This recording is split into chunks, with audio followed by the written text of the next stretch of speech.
ছড়িয়ে ছিটিয়ে রয়েছে গাছের গুড়ি ও খড়, অন্যদিকে বাঁধা গবাদি পশু, ভেতরে অপরিচ্ছন্ন অবস্থায় পড়ে আছে বিভিন্ন মালামাল ও ফসল।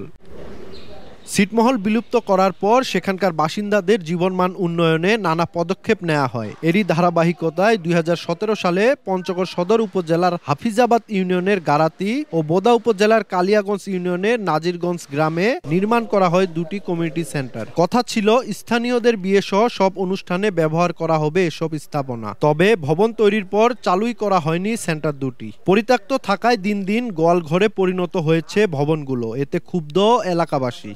সরকার যে এত টাকা ব্যয়বহুল এখানে করলো, এটা কোনো কাজে লাগতেছে না। আসবাবপত্র না থাকার কারণে এখানে কোনো বিয়ের অনুষ্ঠান হচ্ছে না। ডেকোরেটরের জন্য আমরা কোনো অনুষ্ঠান করলে বাইরে যাইতে হয়, সেজন্য আমরা কিছু কিছু ব্যবহার করি আর কি। পরে আছে বিলে ব্যবহার করতেছি। দূরদর্শিতার অভাব ছিল এবং সেখানে জনবলও নাই।